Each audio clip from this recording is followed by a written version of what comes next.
कर्जमाफी न झाल्यामुळे म्हणजे अंमलबजावणी न झाल्यामुळे नवीन कर्ज शेतकऱ्यांना मिळत नाही आहे सध्या ग्रामीण भागामध्ये.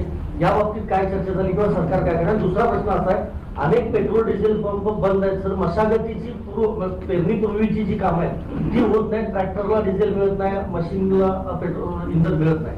असं आहे की आपण 30 जून पूर्वी कर्जमाफी करतोय, त्याच्यामुळे पुढच्या हंगामाकरता आपले शेतकरी पात्र असणार आहे. आपण जर सायकल बघितलं तर बहुतांश शेतकरी हे जूनच्या शेवटी जुलैमध्येच त्या ठिकाणी कर्ज घेत असतात. त्यामुळे आपण ते सायकल चेक केलेलं आहे आणि म्हणून उलट यावर्षी जास्त शेतकरी पात्र होतील आणि त्यांना आणि आम्ही आज बँकांना हे देखील सांगितलं की एकदा आम्ही यादी अप्रूव्ह केली की त्याच्यानंतर आमचे पैसे जमा झाले नाही तरी तुम्ही त्यांना कर्ज द्या, कारण आमचे पैसे जमा होणारच आहे आणि आमच्या पैसे जमा व्हायला विलंब झाला तर तुम्हाला व्याज मिळतं. तर ते त्यांनी मान्य केलं आहे, त्यामुळे तो प्रश्न येणार नाही.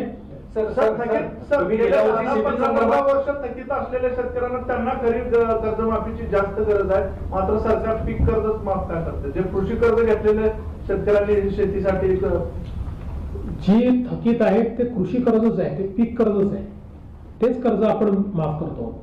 सर सिबिल संदर्भात गेल्या वर्षी सुद्धा तुम्ही राष्ट्रीयकृत बँकांना सांगितलं होतं, पण त्यांनी सिबिलचे अट लावल्यामुळं कर्ज वितरण झालं नाही आणि हे दरवर्षी त्यांचा रेशो कमीच असतो. तर यावर्षी आता खरोखर त्यांना काय बघा, यावर्षी फार कडक निर्देश दिलेले आहेत, त्यांना सांगितलंय तरी 1-2 नमुने निघतीलच, मला पूर्ण विश्वास आहे. पण त्या नमुन्यांचा बंदोबस्त करू. पीक विमा शेतकऱ्यांना भेटत नाही. गेल्या धाराशिव जिल्ह्यातला पीक विमा आणखी काही जिल्ह्यांमध्ये पीक विम्याच्या संदर्भात प्रश्न निर्माण झालेले आहेत.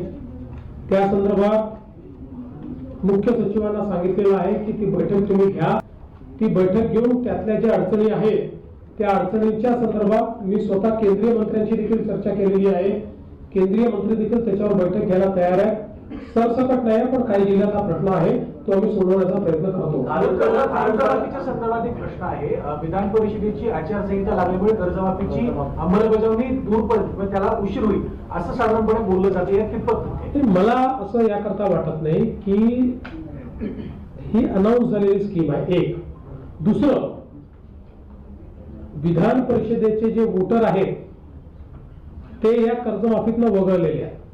महानगरपालिका सदस्य, जिल्हा परिषद सदस्य हे त्या कर्जमाफीत नाहीच आहेत.